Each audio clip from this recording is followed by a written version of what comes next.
Bom dia, então, a todos aí. Tudo tranquilo com todo mundo? Tudo bem?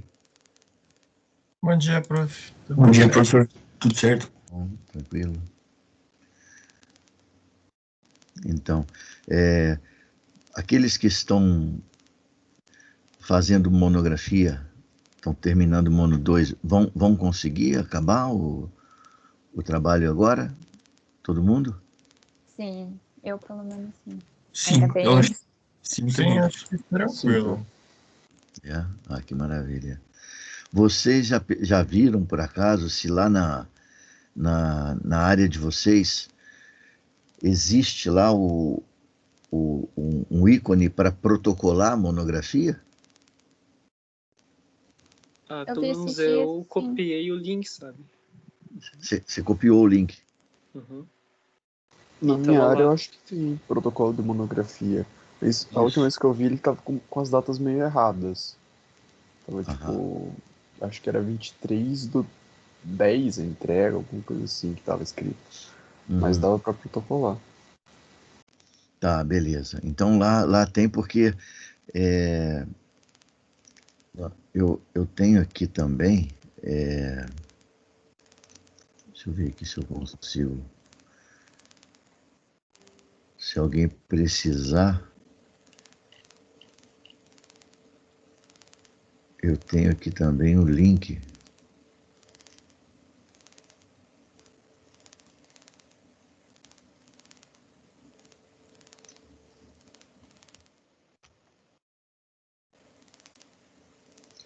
De repente, se vocês tiverem aí qualquer dificuldade,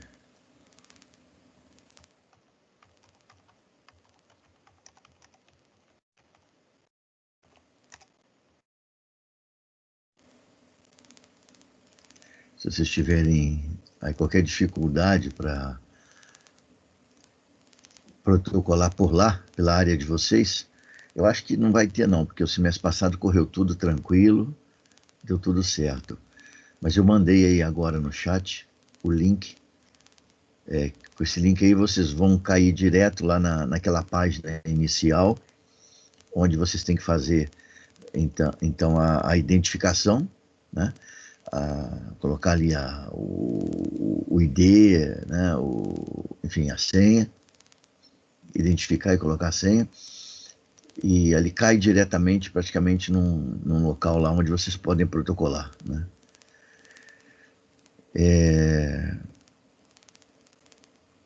Normalmente, essa aqui é uma lembrança que eu quero fazer, porque no regulamento nosso, se vocês forem olhar lá, vai estar escrito que a monografia ela deveria ser protocolada se nós estivéssemos, né, num período aí de aulas presenciais normais, deveria ser protocolada em 3 vias. Agora, evidentemente, não precisa, basta uma via. Segundo, lá pedia para que fosse protocolado o texto, ele fosse entregue num arquivo, né, no CD, em arquivo Word, modelo Word, né? E agora o pedido é que seja entregue um arquivo em PDF, né? Então, se você quiser anotar aí para lembrar direitinho, então você vai, quando for enviar, quando você for protocolar, né, lá a tua monografia, ela deve ser protocolada com arquivo PDF, né? É, lembrando sempre, né, a data, dia 23, que é segunda-feira da próxima semana, portanto, nós não estamos longe disso. E que você pode protocolar geralmente também, como é online, você pode protocolar praticamente até 23 horas e 59 minutos, né? Porém, como isso aí é um sistema eletrônico, né? Ele é programado. Ou seja, se você entrar lá para protocolar a tua monografia meia-noite e 1, pode ser que você não consiga mais. Tá? Então, toma cuidado com essa questão aí do horário também, né? O que mais? Enfim, eu acho que é isso. As bancas vão ser virtuais, né? Portanto, a banca deverá acontecer mais ou menos aqui como estão acontecendo as nossas aulas, né? No lugar de uma sala com mais pessoas. Normalmente deverá ter o teu orientador, você, mais dois membros que vão fazer, dois professores que vão fazer a avaliação do teu trabalho.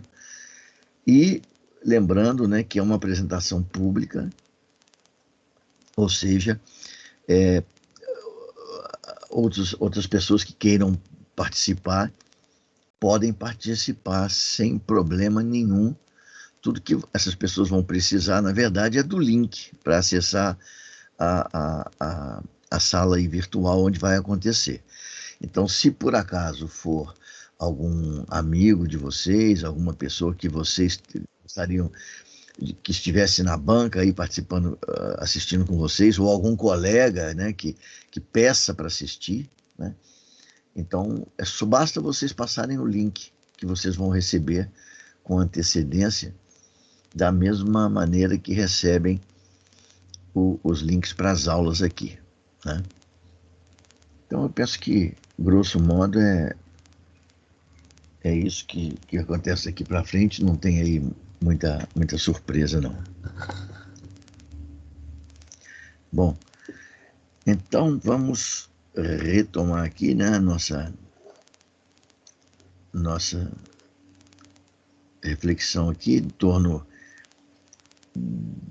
da presença das empresas transnacionais, multinacionais, das empresas transnacionais estrangeiras, né, no Brasil.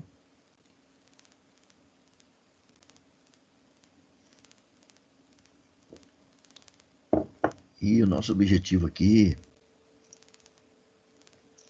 é, acima de tudo, de comprovar, né, qual é a situação atual dessa relação que existe entre a nossa economia, né, e as empresas estrangeiras. E pelo que nós vimos aqui até agora, essa relação, ela sempre foi uma relação muito íntima, muito próxima,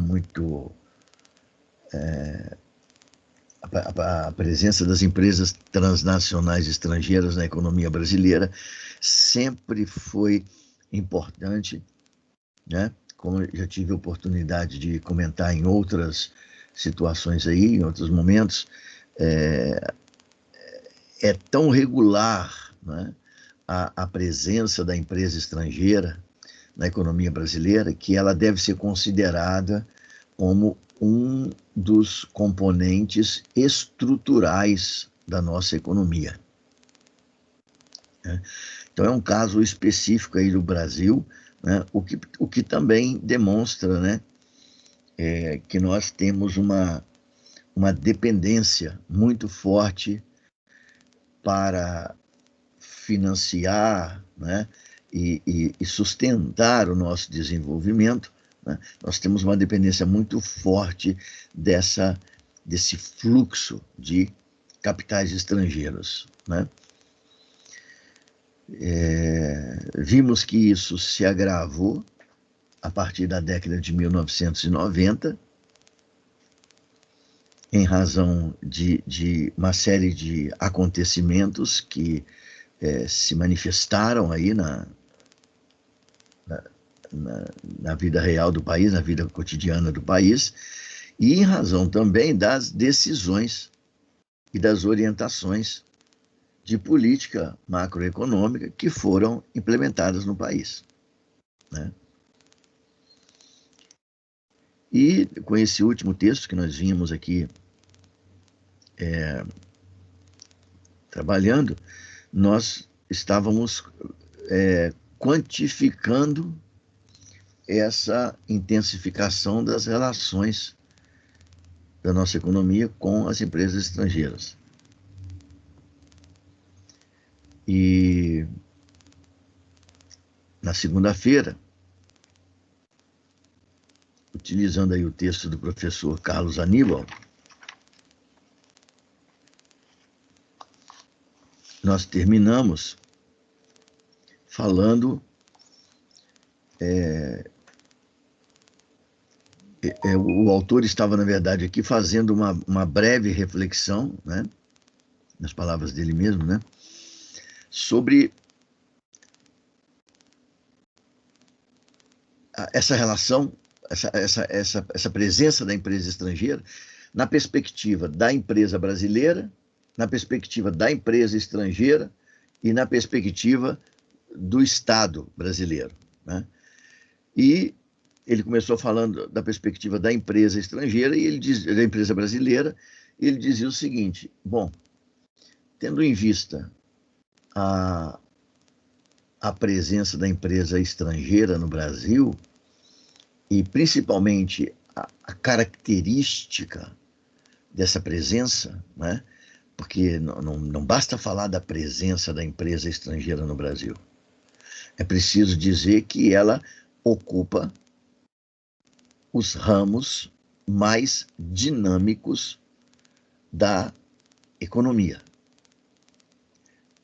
Dizer que ela ocupa os ramos mais dinâmicos da economia significa dizer que ela, na verdade, ou seja, as multinacionais estrangeiras, elas lideram o processo de acumulação de capital no Brasil, né? Além disso, elas são líderes em tecnologia. São empresas de um porte muito grande e que geralmente se encontram no Brasil, mas também espalhadas praticamente pelo mundo todo, né? O que significa que nós precisamos enxergar a empresa estrangeira com olhos diferentes daquele que nós vemos a empresa nacional, né? Além de outros motivos, principalmente porque a empresa nacional ela tem um alcance de atuação muito menos abrangente do que o da empresa transnacional, que já opera geralmente em todos os continentes do mundo, né? Se não diretamente, indiretamente. Então, o autor diz para nós aqui que, levando em consideração essas circunstâncias, a empresa nacional ela não tem muita alternativa, né? Ou seja, seja por questões de fragilidade tecnológica, seja por questões de fragilidade em termos da escala de produção, né? A empresa nacional não vai conseguir competir com a estrangeira. Então, se ela não buscar alianças com empresas estrangeiras, e inclusive alianças entre elas mesmas, né, as nacionais, né, ela está fadada à morte nessa competição. É basicamente isso que ele escreve aqui para nós. E aí nós aproveitamos a oportunidade aqui, quando ele falou sobre essa questão, e comentamos a respeito da questão tecnológica. Porque o autor diz claramente no texto que o Brasil é um país tecnologicamente débil, né? E ele diz, bom, como superar essa debilidade, né? Só tem um jeito: se aliar àqueles que são tecnologicamente poderosos. Bom, mas não é isso exatamente que nós fazemos há 200 anos? Quantos séculos mais precisa de aliança com os poderosos em termos tecnológicos para que a gente consiga romper essa nossa fragilidade tecnológica? Ou isso nunca vai ser rompido? Então, o caminho é esse mesmo: submeta-se, né? Bom, e eu acho que agora foi isso basicamente que a gente comentou aqui. Nós vamos voltar a falar já sobre a questão da tecnologia, e a gente recupera aqui alguma coisa. Mas na sequência aí eu vou colocar inclusive o texto aqui agora, para a gente poder acompanhar com o texto na tela.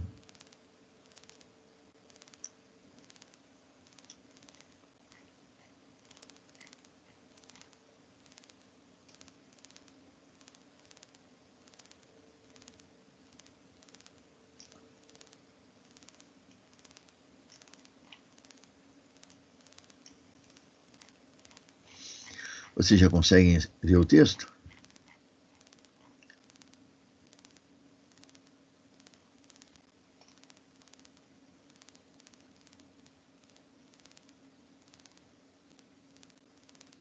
Sim, professor. Consegue? Ok, beleza, obrigado. Então, aí ele fala sobre o prisma da empresa estrangeira, né? Na verdade, ele aqui não fala muito sobre o prisma da empresa estrangeira, não. Ele fala de novo sobre o prisma do Brasil mesmo, né? Ele vai dizer o seguinte, ó, que a fixação no mercado doméstico de concorrentes de nível global pode encorajar a inserção física de filiais no país. O caso da indústria automobilística é exemplar, né? Então, o estabelecimento de importantes clientes ou fornecedores no país é um fator de estímulo à localização de suas parceiras aqui. Assim, às vezes, pode-se necessitar a vinda apenas de uma empresa multinacional de determinado segmento para o Brasil, para que o processo de constituição da cadeia produtiva do respectivo ramo de atividade seja desencadeado, né? Em outras palavras, se você traz, por exemplo, a Volkswagen para o Brasil, é muito grande a possibilidade de que uma produtora de pneus, por exemplo, a Pirelli, venha também para o Brasil. Já que a Volkswagen vai montar os seus carros no Brasil, então ela precisa de que todos os seus fornecedores também estejam perto, próximos dela, né? Então a Pirelli, por exemplo, que é quem oferece ali os pneus, né, quem fornece os pneus para o carro Volkswagen, talvez ela também acabe se instalando no Brasil, né? Talvez uma fábrica que produza os tanques, né, de gasolina, por exemplo, um automóvel, sendo ela uma multinacional, fornecedora de tanques de gasolina para os carros da Volkswagen, talvez também venham se instalar no Brasil. Ou seja, se você traz uma empresa estrangeira para o Brasil, outras virão junto, porque são fornecedores daquela primeira, né? Então, ele está colocando isso como um fator positivo, né? Mas eu não vejo isso aqui como sendo nada do prisma de empresas estrangeiras, não. Eu vejo isso aqui como sendo um entendimento. Ele está dando aqui para nós alguns elementos para que a gente possa entender melhor como é que funciona essa dinâmica do investimento estrangeiro, né? Então, se a gente convida-os, eles acabam vindo e com eles vêm os seus fornecedores também, o que seria um impulso maior do que o impulso inicialmente imaginado ou esperado. Você atrai uma e, na verdade, acabam vindo 10, né, empresas para o Brasil, para o país, né? É o que ele diz aqui para nós, né? Isso aqui que ele está falando só tem sentido na época do capitalismo pré-globalização, né? Então, hoje, isso aqui não vale mais. Esse raciocínio está completamente superado. O texto dele é um texto de 2002, né? Está lá embaixo na primeira página, se vocês derem uma olhadinha lá no rodapé, está escrito lá que o texto é de 2002. E, portanto, lamentavelmente, essa consideração que ele faz aqui, no meu entendimento, não é mais válida. Talvez vocês se recordem lá no texto da Naomi Klein, que isso era dito lá também, quando ela perguntava, mas por que os países subdesenvolvidos atraem as empresas subcontratadas, as empresas terceirizadas. Por que que eles querem atrair esse tipo de empresa? E lá no texto dizia, baseado numa teoria, que deve ser a mesma teoria que esse senhor aqui usa, ao atrair uma empresa terceirizada, outras virão junto. Não é verdade. Hoje isso não funciona mais. Funcionou no pós-guerra. E o Brasil, por exemplo, vivenciou exatamente isso, né? Nós trouxemos aqui, nós convidamos as montadoras de automóveis e, de fato, entraram outras empresas que eram fornecedores das montadoras, né?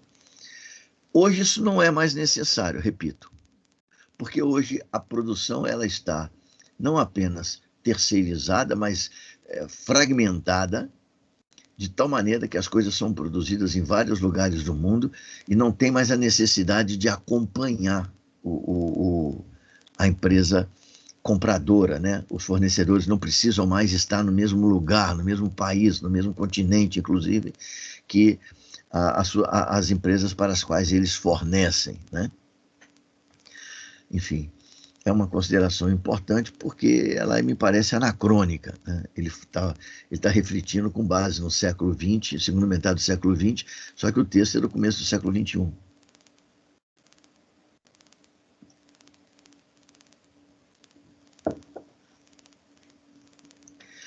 Bom, e aqui sobre a visão do setor público, né?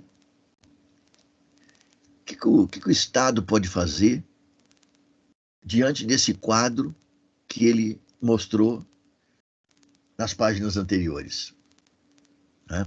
Diante dessa presença gigantesca da empresa estrangeira multinacional, o que o Estado pode fazer? É bom lembrar que essa presença expressiva da empresa transnacional no Brasil, desde antes da globalização, mas também após a globalização, a partir da década de 90, né? O Estado foi um ator decisivo na estrutura desse quadro que ele montou. Então, antes de falar aqui da visão do setor público, porque senão a gente corre o risco de não entender nada. O Estado brasileiro, os governos brasileiros, como a gente já viu aqui, eles não estão sendo pegos de surpresa, né? Aí eu fui num lugar, cheguei lá, encontrei uma bagunça enorme e precisei me adaptar àquela bagunça. Não foi isso, que aqui não é o caso nosso. No nosso caso é o seguinte: o Estado foi um ator decisivo para montar essa confusão que está aí. Ele é coautor disso aí. E quando a gente fala do Estado, essa é uma outra coisa que a gente precisa tomar muito cuidado quando a gente fala de Estado. Tem umas coisas que se a gente não tomar cuidado na hora que a gente estiver estudando e procurando entender na dinâmica da nossa vida cotidiana, se a gente não tomar cuidado, a gente se perde. Nós vimos no texto do professor Rubens Savaia que as mudanças que foram feitas no Brasil na década de 1990, mas não só, também todas aquelas que vieram antes, elas foram realizadas mediante a ação do governo, mas esse governo representa os interesses das elites brasileiras.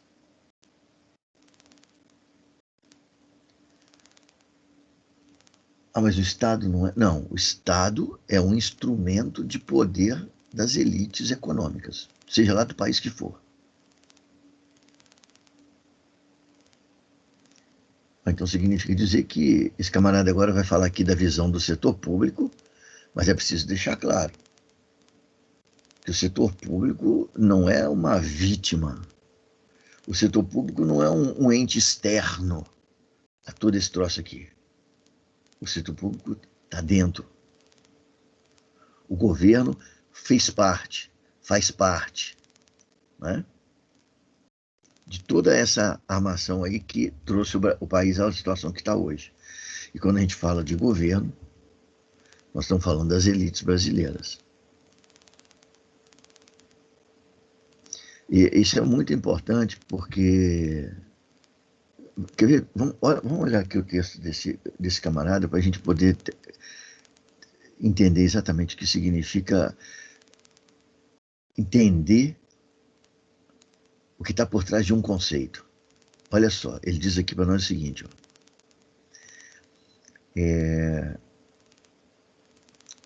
Olha, na segunda linha, ó, já o setor público precisa agir de forma tal que as estratégias das firmas estejam dentro dos limites das regras formais ou informais do mercado, o máximo possível de acordo com os interesses e as necessidades do país.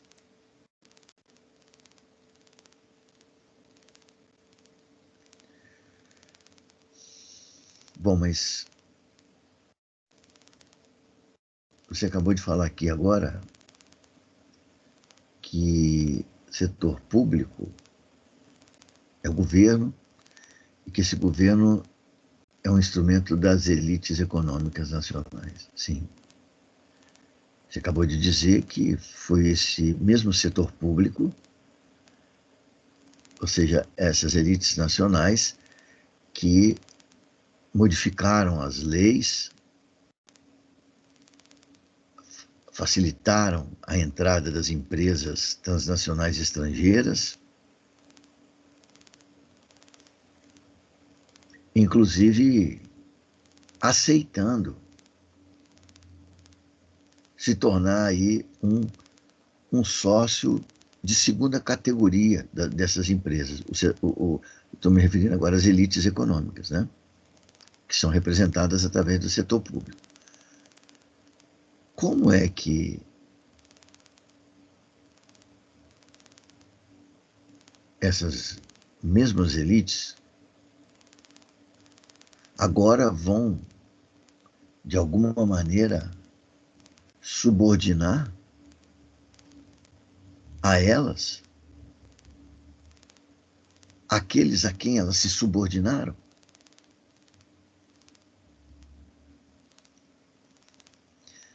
O setor público precisa agir de tal forma que as estratégias das firmas estejam o máximo possível de acordo com os interesses da necessidade do país.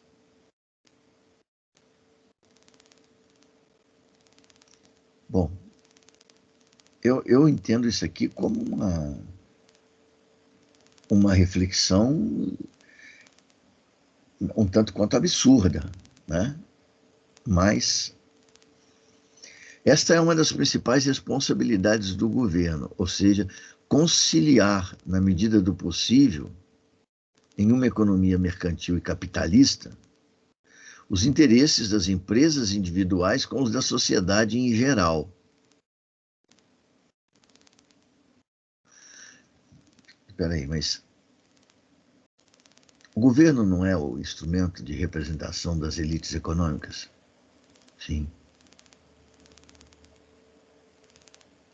Mas as elites, elas têm os seus interesses, elas buscam conciliar os seus interesses com os interesses de toda a sociedade? Não.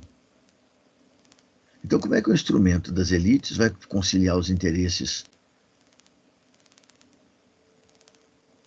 Vai buscar conciliar interesse de empresa, ou seja, do privado com o social? É um raciocínio estranho esse, né? Absurdo.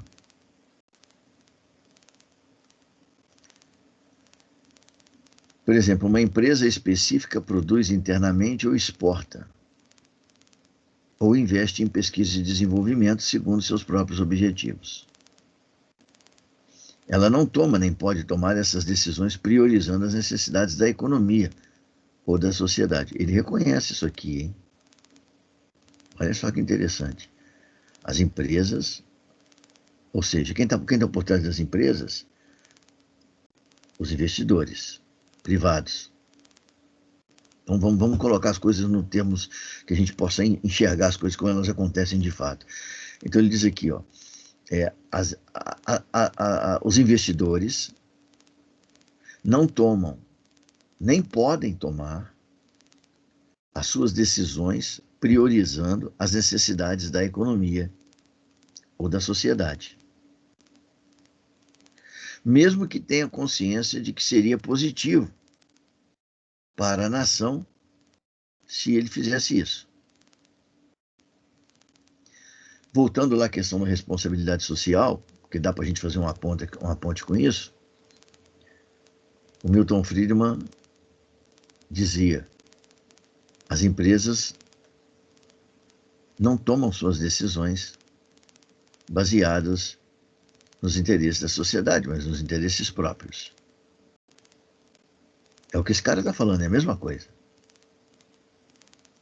Mas aí na sequência, olha só, ele diz aqui, ó, mas o setor público, ou seja, o instrumento das elites,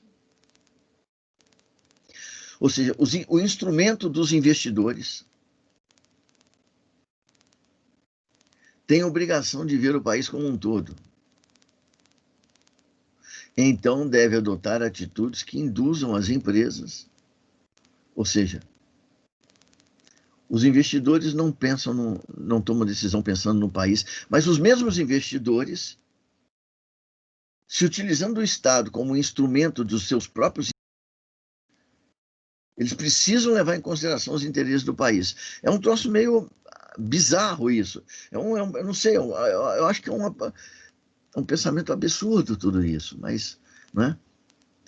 Então o governo deve tomar precaução, o governo deve ver o país como um todo e deve adotar atitudes que induzam as empresas a terem estratégias que estejam minimamente em consonância com o que se considera o mais adequado para o país.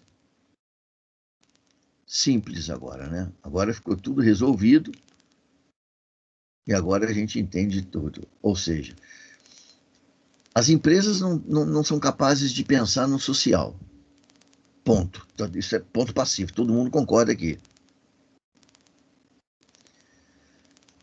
Mas o Estado... o Estado deve. E tem como obrigação ver o país como um todo. Ou seja, o problema se tem algum problema na nossa sociedade, nesse mundo capitalista, o problema não está nas empresas. Pode esquecer isso. Não fica apontando o dedo para a empresa, para a iniciativa privada, para a propriedade privada sobre os meios de produção. Não fica apontando o dedo para lá, porque isso tem nada a ver com nada. Pode esquecer. Se as empresas agem inspiradas pelos seus interesses próprios, que é normal, e se por acaso isso traz efeitos colaterais nefastos para a sociedade, o Estado é o responsável. Claro. Quem tem que cuidar para que o que as empresas fazem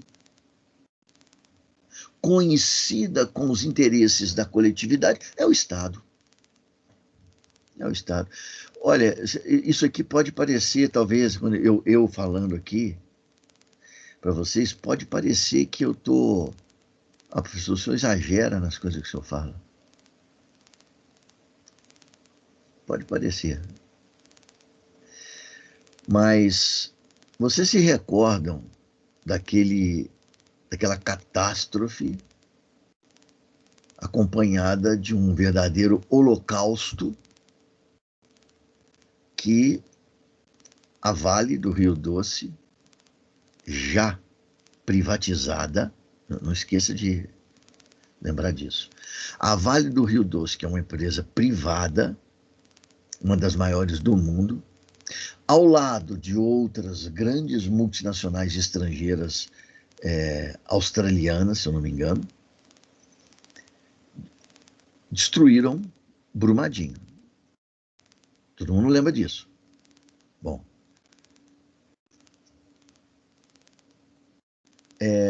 até hoje não tem ninguém punido por isso. Por que não tem ninguém punido, você sabe? Está escrito aqui no texto. Porque o Estado é um incapaz. Bom, mas não é só isso não. Naquela época que houve o acidente não, aquele crime lá em Brumadinho,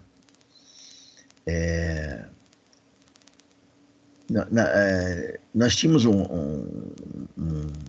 esquema no Unicuritiba de que quando, por exemplo, a gente precisava repor alguma aula que a gente tinha perdido, a gente repunha no sábado.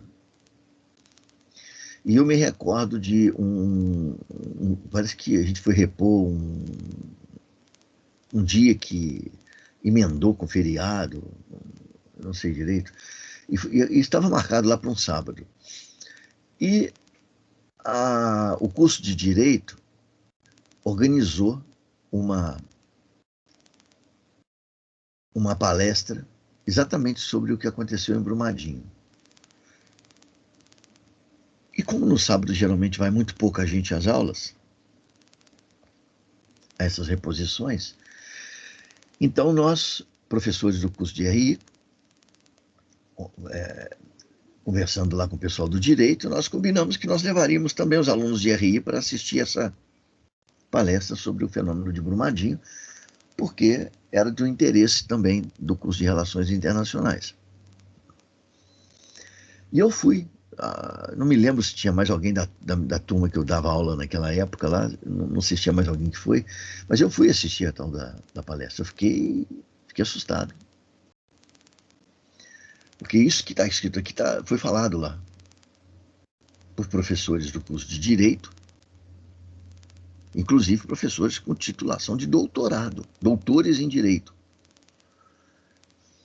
Eu ouvi um camarada lá, que estava lá participando, um palestrante, dizer exatamente isso. A responsabilidade pelo que aconteceu em Brumadinho foi do governo. Por quê? Porque o governo devia ter fiscalizado aquelas empresas a ponto de não permitir que aquele troço tivesse acontecido. Simples, né? Mesma coisa está aqui, ó, no texto do nosso autor. O governo tem a obrigação de ver o país como um todo, ou seja, de zelar pelo bem de toda a sociedade. Mas quem é o governo?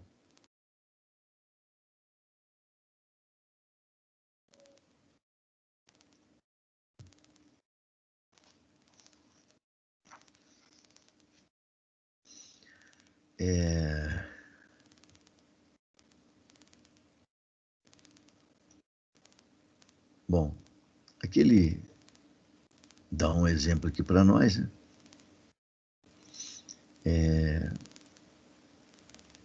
Diz aqui, ó. Hoje cresce em termos de força política a visão que algumas das principais fontes de instabilidade do país encontram-se nas contas externas. Hoje, né? Esse hoje aqui, que ele usa aqui, deve ser... Ele colocou até 2002, né? Na verdade, esse hoje dele aqui deve ser mais longo do que isso. Deve ser desde sempre, né? Esse hoje aqui, né? cresce a visão de que algumas das principais fontes de instabilidade do país encontram-se nas contas externas. Sempre isso foi visto dessa maneira. Não por gente como ele, mas pelos críticos desse modelo de desenvolvimento que nós temos no Brasil. E que a forma mais estrutural e colaterais para superar esse estorvo é através de se manter, pelo menos por alguns anos, significativos superávites comerciais, né? Ou seja, nós não sabíamos disso. Nós não sabíamos que a única maneira de manter um equilíbrio externo da economia de um país é mantendo equilíbrio nas contas externas. Nós não sabíamos disso. Isso a gente só descobriu agora, em 2002. Para manter um equilíbrio das nossas relações com o mundo exterior, é preciso manter um equilíbrio das nossas contas exteriores. Agora nós descobrimos. Então, o que é preciso fazer? Bom, já que isso foi constatado, nós descobrimos, é um grande descobrimento do século XXI, não é? Então, para evitar esses efeitos colaterais, basta que o país mantenha saldos comerciais superavitários. É bem simples. Bem simples. Como faz isso?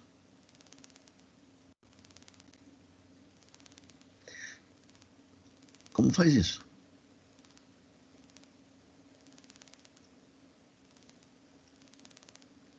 Parando de consumir internamente, matando o povo de fome.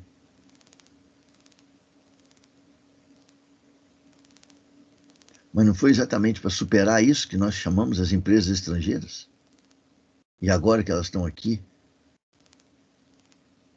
elas criaram um desequilíbrio nas contas externas do país e vai obrigar uma série de sacrifícios dos trabalhadores, certamente.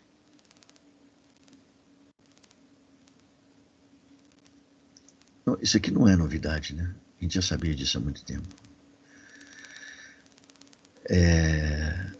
Mas veja, é um problema que para ele parece fácil de ser solucionado, né? Bom, na sequência aqui, ele aponta dois elementos aí importantes que representam fragilidades da economia brasileira e que podem ser agravados pela presença das empresas transnacionais estrangeiras no país. Então, um é o valor da moeda e outro é a taxa de juros. Veja que são duas coisas diferentes, né? E por que isso? Porque ele entende que taxa de juros é preço, não é valor, né? Então ele diz para nós aqui que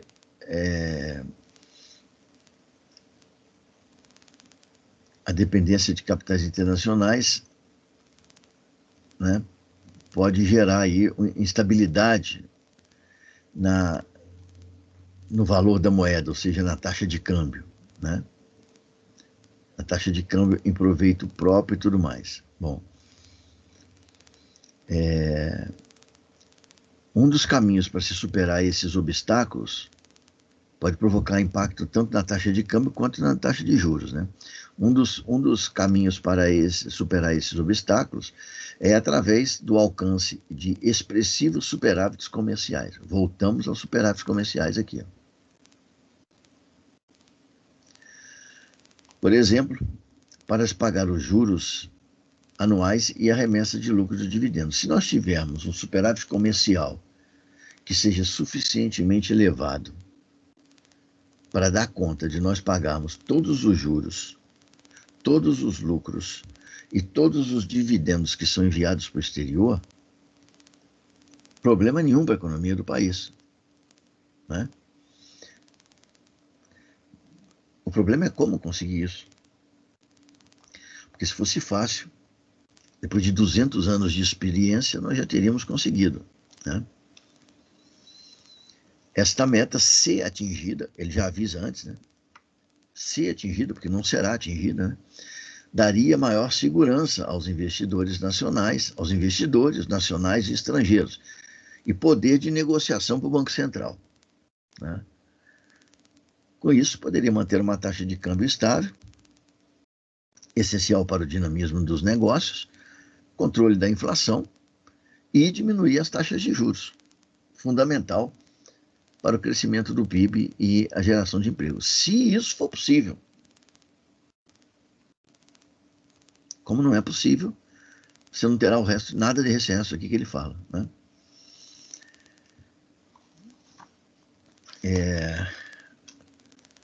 Bom,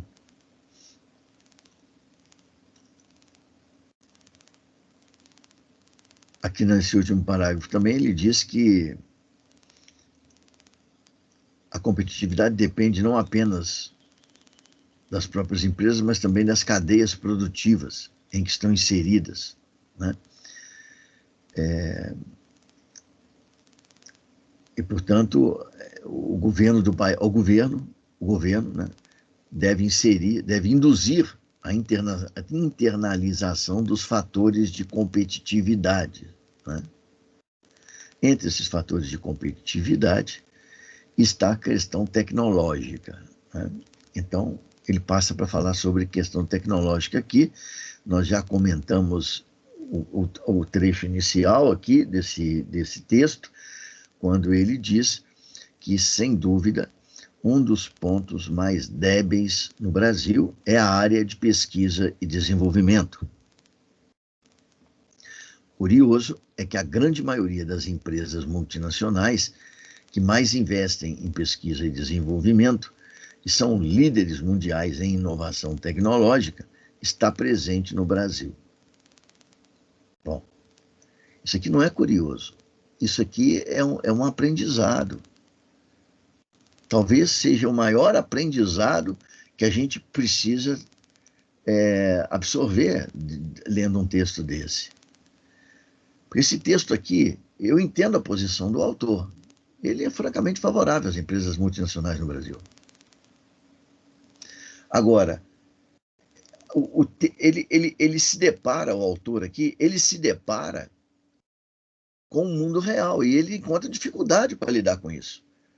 Porque ele mostra para a gente que as coisas como elas realmente são. Então ele está dizendo para nós que depois de 200 de uma ligação íntima com o capital estrangeiro, o Brasil é um país que é débil em tecnologia. E ele ainda faz mais ele sublinha aqui e diz, interessante é que a grande maioria das empresas multinacionais que investem em pesquisa e desenvolvimento estão no Brasil.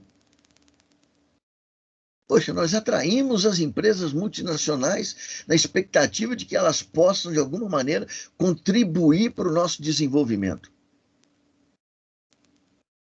Não só atraímos, mas atraímos as que mais investem em tecnologia no mundo. Bizarro. Bizarro. Porque justamente essas empresas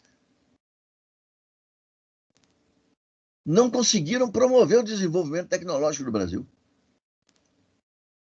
Por que será? Aí ele escreve aqui, diversamente do que pensam, as empresas multinacionais investem em pesquisa e desenvolvimento fora dos países em que estão instaladas suas matrizes. Numa amostra de 245 empresas de diferentes países, Pearce e Singh indicam que mais de 60% das unidades de pesquisa e desenvolvimento criadas nas décadas de 70 e 80, foram fora de suas nações de origem. Então, olha só. Esse parágrafo aqui é um parágrafo maldoso. Maldoso. Porque ele diz a verdade pela metade. E ele quer nos convencer do oposto do que existe de fato no mundo.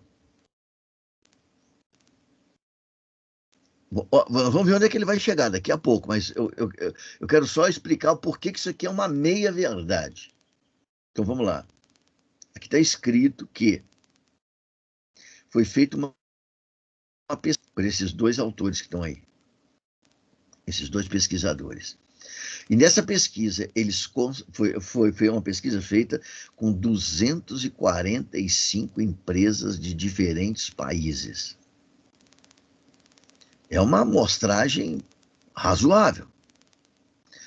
E nessa pesquisa, eles descobriram que 60% das unidades de pesquisa e desenvolvimento, instituições de pesquisa, institutos de pesquisa, enfim,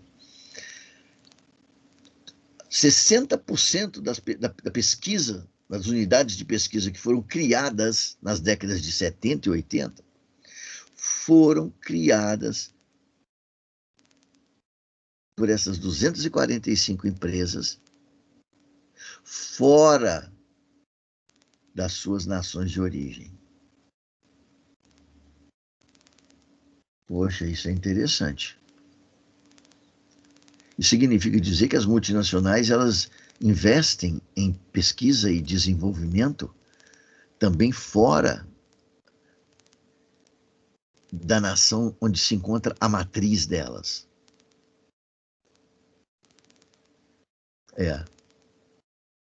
Bom, então, está provado que as empresas multinacionais promovem o desenvolvimento de tecnologia em várias regiões do mundo. Então, o nosso caso é um caso esquisito, que precisa ser explicado. Nós vamos explicar, mas antes de explicar, preciso mostrar agora por que isso é só meia-verdade.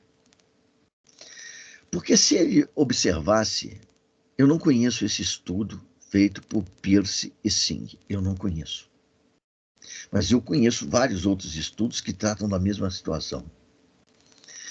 E posso assegurar para vocês que se ele observasse esses estudos com um pouquinho mais de sinceridade, ele ia perceber o seguinte, que isso aí que ele falou é verdade. Porém, esses investimentos são investimentos cruzados, feitos entre países desenvolvidos. Mas como assim? Ok, vamos explicar então, objetivamente. Significa o seguinte, às vezes, duas grandes corporações, ou três, ou quatro, elas podem fazer alianças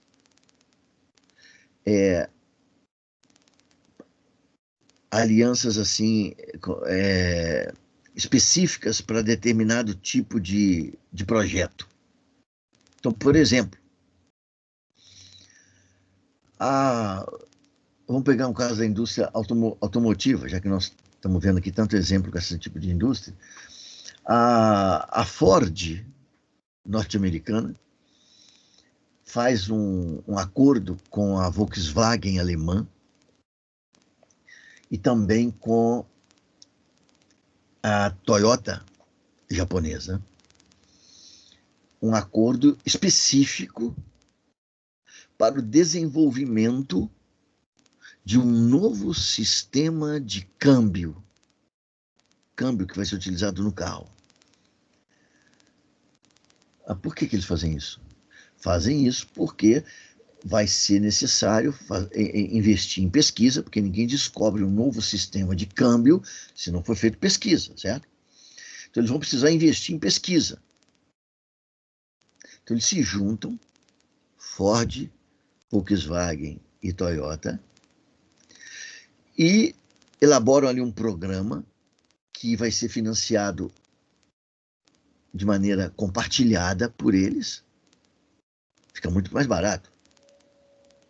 Cada um vai custear apenas 1/3 do valor do programa, já que são 3. E eles vão financiar, então, pesquisas. Onde vai ser feita a pesquisa? A pesquisa vai ser feita lá na Alemanha. Uhum. Por quê? Porque a pesquisa, normalmente, ela deve ser feita como qualquer outra atividade. Ela deve ser feita lá onde existem as condições mais favoráveis para isso. Então, a pesquisa vai ser feita na Alemanha. Ok, as empresas entram em acordo, decidem que vai ser contratado lá um instituto de pesquisa que já tem tradição desse tipo de pesquisa e tudo mais. Eles contratam o instituto de pesquisa lá na Alemanha. Ok. Aí você vai fazer a pesquisa. Aí esses camaradas aqui, o Pierce e o Singh, foram fazer a pesquisa deles. E quando eles interrogaram essas 245 empresas que vocês estão vendo aqui, algumas delas eram exatamente a Ford e a Toyota. A Volkswagen também. Mas a Ford e a Toyota, foi colocada essa pergunta para eles. Vocês investem em pesquisa e desenvolvimento fora dos Estados Unidos? A Ford diz, sim. Ok. Investe fora do país. Toyota, sim, nós investimos também. Ok. Toyota também. Volkswagen, nesse caso específico, vai dizer que não, porque a instituição contratada para fazer a pesquisa no caso do novo câmbio, novo sistema de câmbio, é alemã. Bom, mas lá na estatística do Pierce e do Singh, vai constar que dessas 3 empresas, 2 delas investem fora do país onde está a matriz. Investem em tecnologia.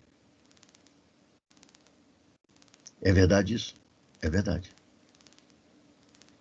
Se o meu estudo tivesse sido feito só com essas 3 empresas, o resultado da minha pesquisa seria que 66% das empresas entrevistadas por mim, ou seja, 2 de 3, investem em pesquisa e tecnologia fora do país onde está situada a matriz.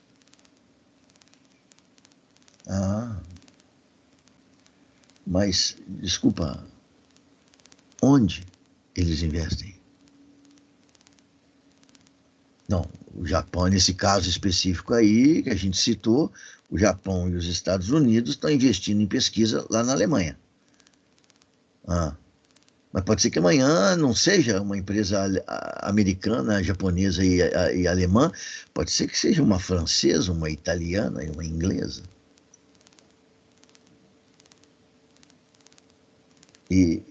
Sim, mas eles vão investir em tecnologia onde? Talvez também na Alemanha. Espera aí, uma empresa inglesa, uma empresa francesa, uma empresa italiana se juntam num projeto de desenvolvimento tecnológico e eles contratam um instituto de pesquisa que existe lá na Alemanha. Isso. Mas se for feita a pesquisa com essas 3 empresas, o que eles vão declarar? Sim, nós investimos fora do nosso país. Sim, investimos fora do país. Sim, investimos fora do país. Nesse exemplo aí, 100% das empresas declaram que investem fora do país onde está a sua matriz. Verdade ou falso? Verdade. Por que é meia-verdade? Porque ele não fala a segunda metade da história, que é a que nos interessa.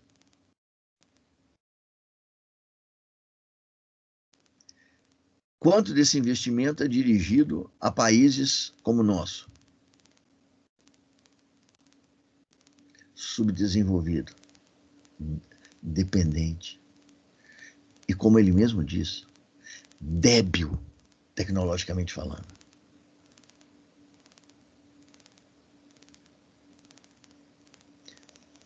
Então, esse parágrafo aqui eu sinto muito, mas é preciso que a gente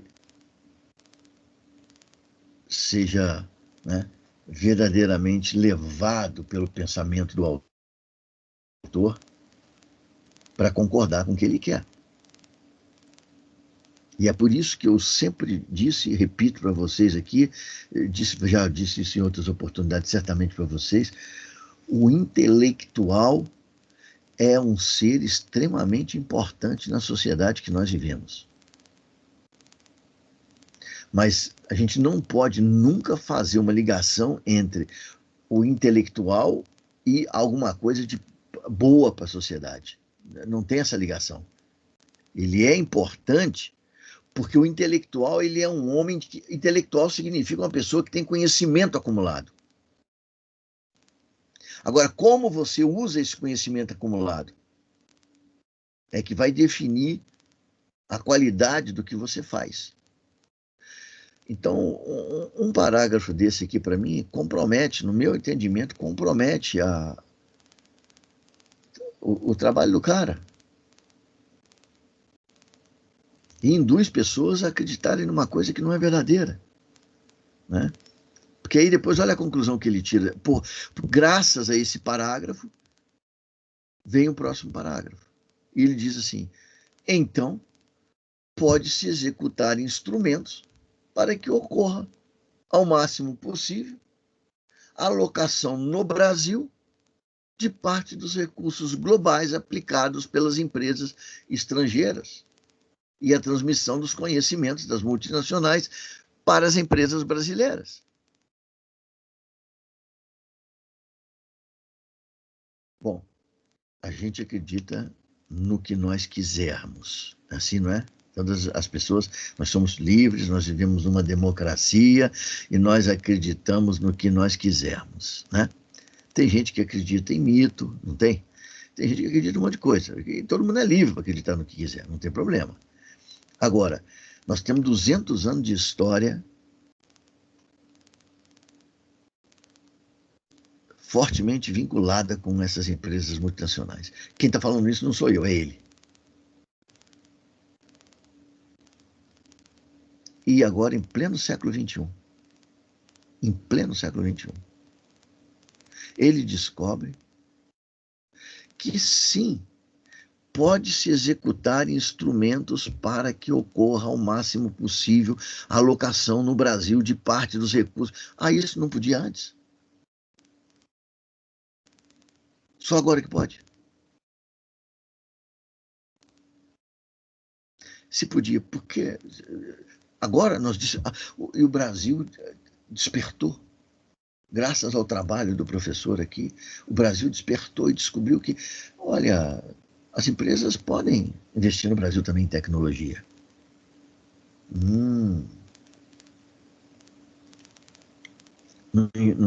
E a gente pode ajudar isso. Pode-se executar instrumentos. Olha só, olha a continuação aqui, ó. Para tanto esquemas de financiamento, de cobranças de impostos, incentivos fiscais, tarará, tarará, infraestrutura tecnológica, institutos de pesquisa, laboratórios, políticas de parceria entre universidades, devem ser adaptados às características dos investimentos. Você vai percebendo aqui o que ele está falando, hein, gente? Olha só para onde está indo a responsabilidade. Veja, o cara constata que todas as empresas que investem em tecnologia, as que mais investem em tecnologia no mundo, estão no Brasil. Ok. constata que essas empresas investem também fora do país onde está a sua matriz. Perfeito. Pode-se executar instrumentos para atrair esses investimentos para o Brasil. Tem muita coisa que pode ser feita. Financiamento, cobrança de impostos, isenção de impostos, montagem de infraestrutura. Ah, entendi. Bom, mas se não é feito isso, de quem é a responsabilidade? Do governo. Óbvio. O governo é que tem que ver o país como um todo. O governo é que tem que ter responsabilidade do desenvolvimento de toda a nação. Sim, mas quem é o governo? Eu não sou o governo.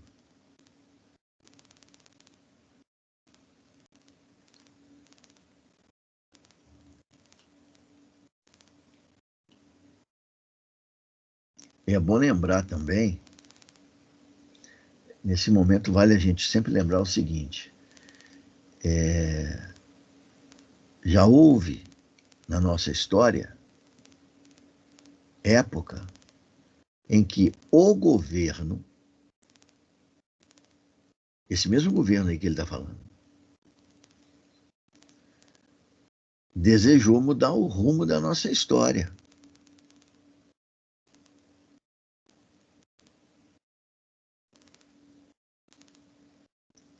Quando isso aconteceu? Primeiro, mais ou menos, aconteceu com Getúlio Vargas.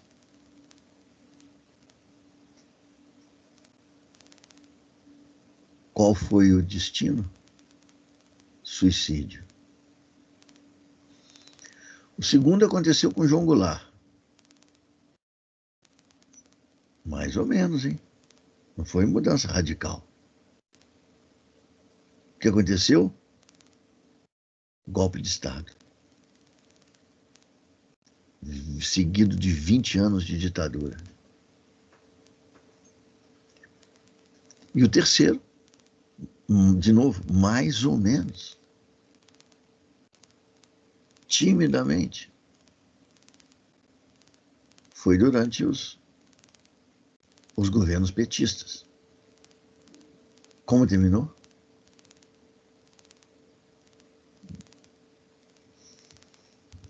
Bom, vamos continuar aqui. Conclusões do autor, né?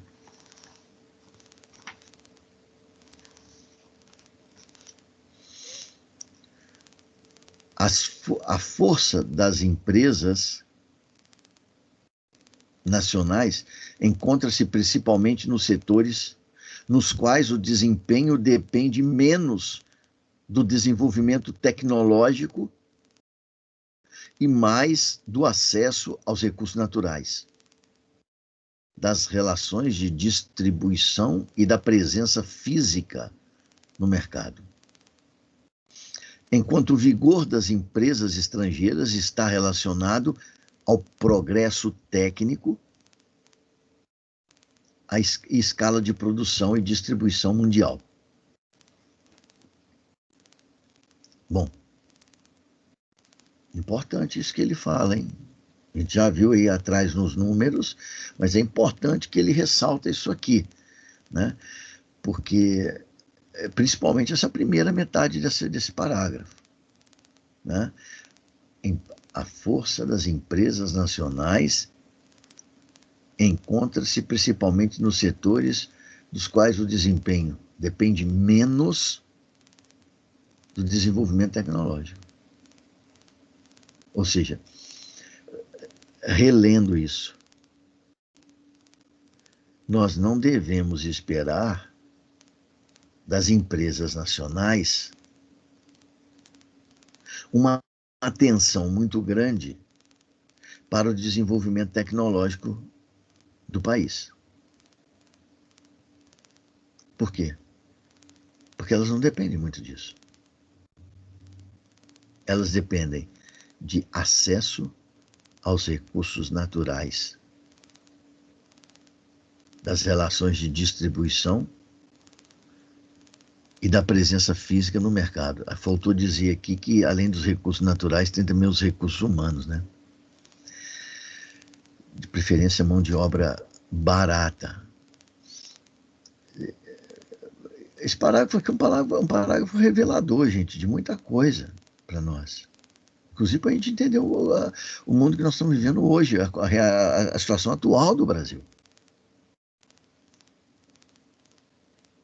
De um governo que, simultaneamente, ele consegue denigrir tudo que é feito em termos de ensino e pesquisa no Brasil e, paralelamente, simultaneamente, adota políticas que facilitam a exploração de recursos naturais.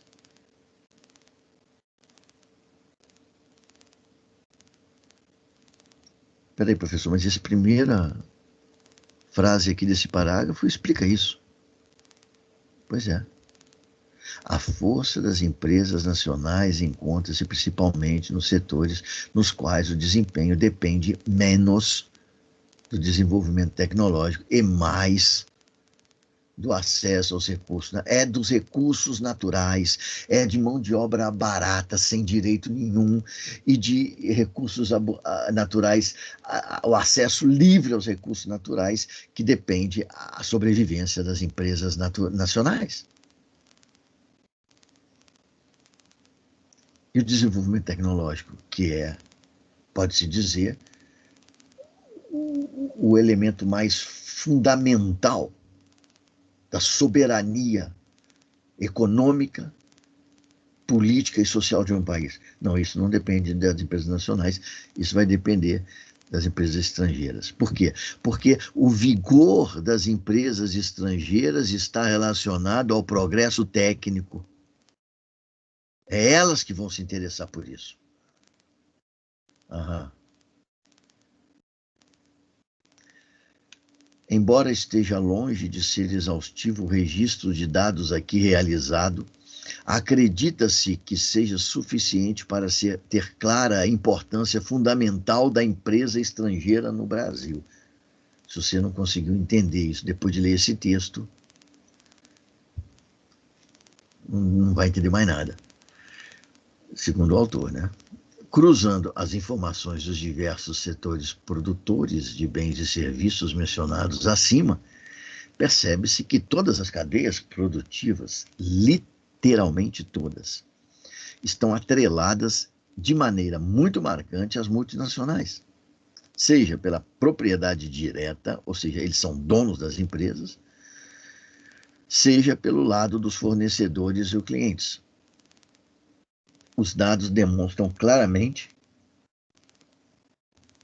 que o desenvolvimento econômico brasileiro passa pelo envolvimento maior das multinacionais do que o existente atualmente. As palavras são dele, hein? Eu estou lendo no texto aí, vocês estão vendo, né?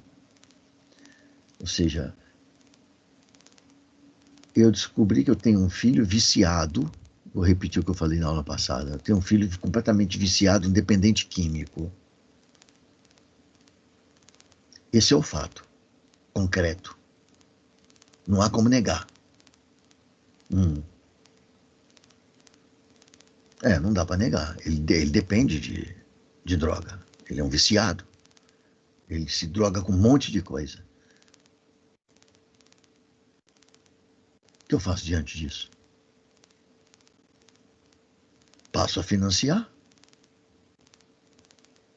o consumo dele, claro.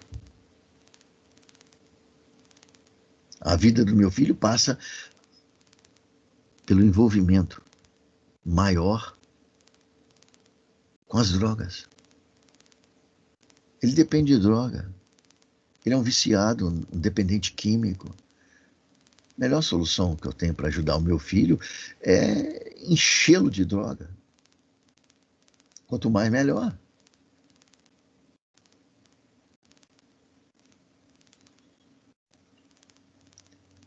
Bom, então aqui ele vai retomar aqui alguns elementos, né? Ele diz aqui nesse segundo item, nesse segundo tópico que vocês estão vendo aí, que ele colocou, ele diz o seguinte: ó, existe uma presença efetiva no país de 420 das 500 maiores empresas no mundo.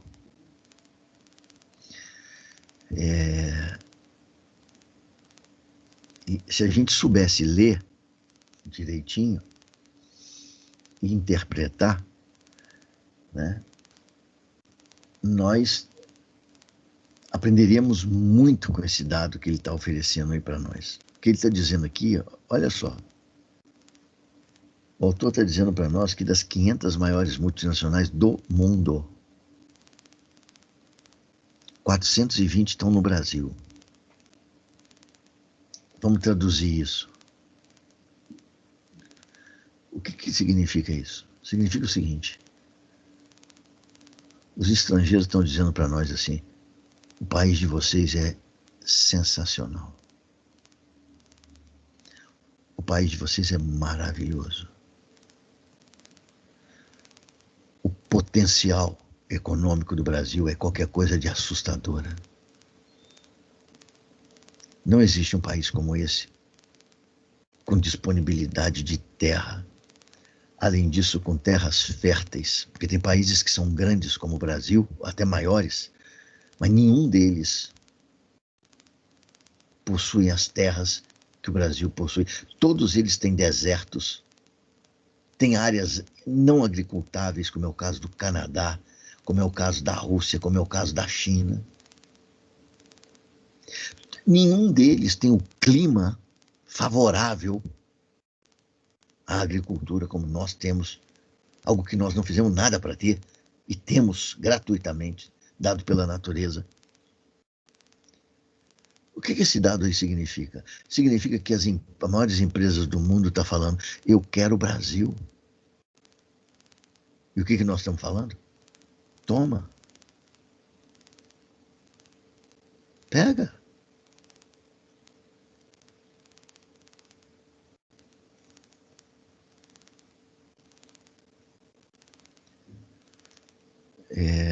Bom, na sequência aí o autor vai mencionar aí, né, algumas... se quiser que as multinacionais tenham o país como um de seus centros de produção, se quiser,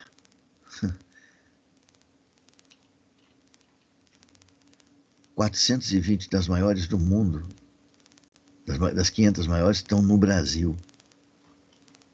Ele diz para a gente: se quiser que as multinacionais tenham o país como um dos seus centros de produção, como se quiser? Já é. É essencial que sejam executadas estratégias públicas, olha aqui, ó, estratégias públicas com os seguintes objetivos. Aí ele vai listar uma série de objetivos aqui, que é a mágica que ele quer que o Estado, o governo, as elites brasileiras, as mesmas que abriram mão do país, agora façam alguma coisa no sentido contrário.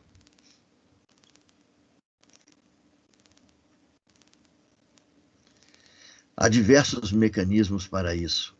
Certamente envolve a implementação de uma política industrial integrada e ativa, o que significa um nível de regulação do Estado, além do preconizado e aceito pela teoria econômica tradicional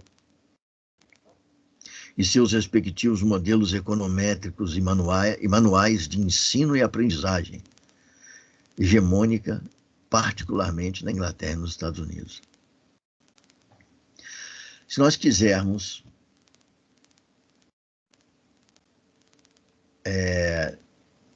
aproveitarmos dos benefícios das empresas multinacionais, nós precisamos de um nível de regulação por parte do Estado muito, né, além, né? Além significa maior do que aquele que é preconizado pela teoria econômica Mas, veja, esse texto é de 2002.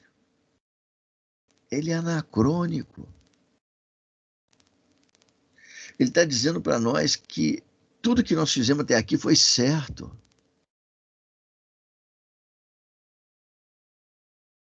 E o que nós fizemos até aqui foi exatamente acabar com a capacidade de regulação do Estado. Mas agora ele está dizendo ao mesmo tempo que nós fizemos tudo certo, acabamos com a capacidade de regulação do Estado, permitimos que a liberdade que foi dada aos fluxos de capitais estrangeiros para o Brasil e vice-versa, tudo foi certo. Mas agora é preciso aumentar a capacidade de regulação do Estado.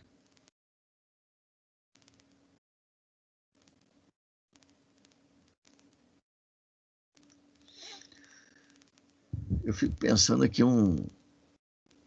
como é que vocês se sentiram, se é que vocês chegaram a ler esse texto, né? Como é que se sentiram diante de um texto desse, assim, nessa leitura imediata que se faz, né? Porque é para deixar qualquer um aqui doido.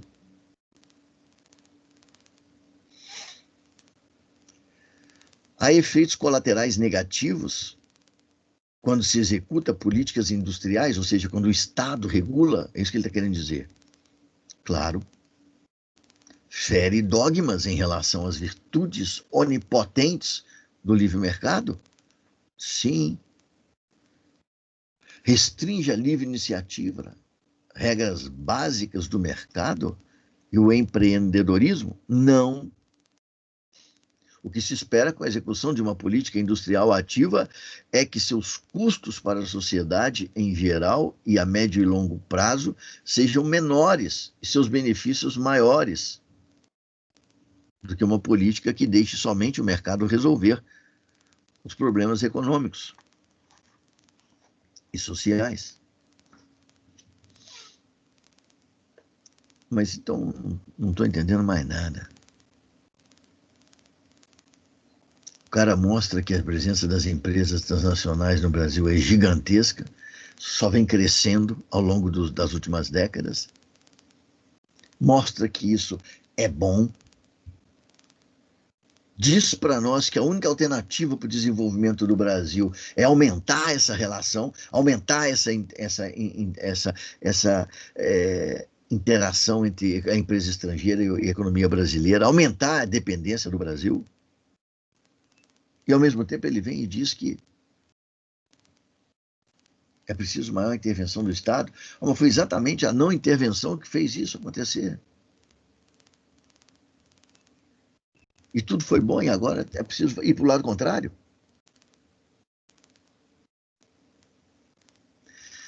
As qualidades... vou pular aqui um pouco. Trabalhar com a hipótese de que o mercado induza por si só as multinacionais a colocarem o Brasil como um de seus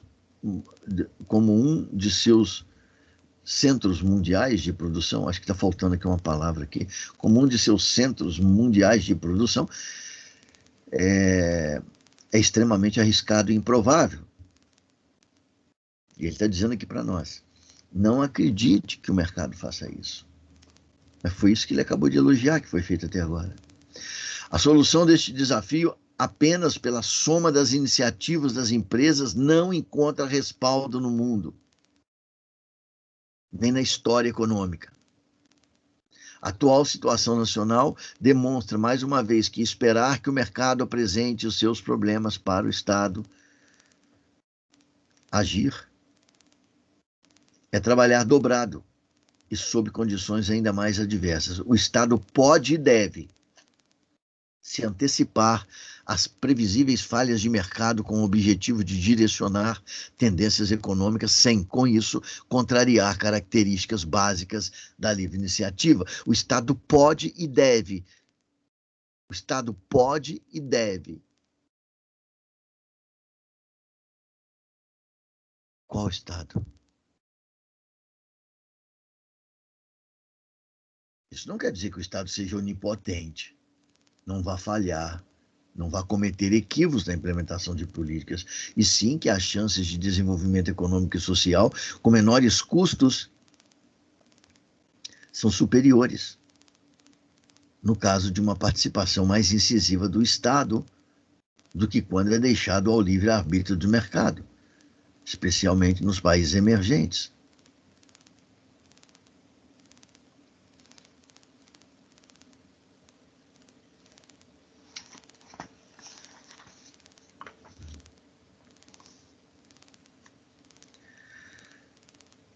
Essas proposições estão, portanto, longe de supor que o Estado brasileiro deva partir para uma política de nacionalizações forçadas ou para a imposição de regras que contrariem a Constituição Nacional, o direito internacional, os acordos bilaterais ou a legislação da OMC e, por que não, o bom senso e o espírito pragmático. O Estado não vai mexer com nada disso.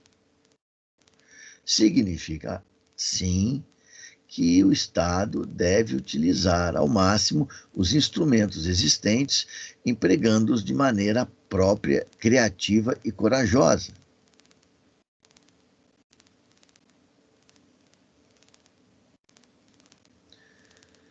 Bom, tem mais aí uma parte desse texto, porque o autor aí ele vai dedicar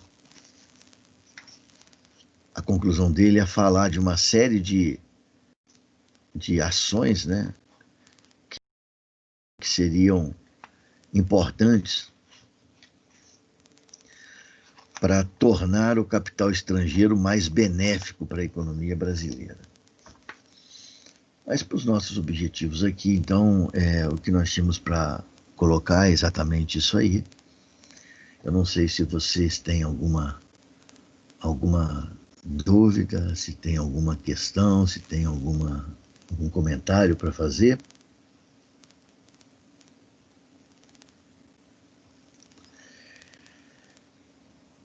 Não?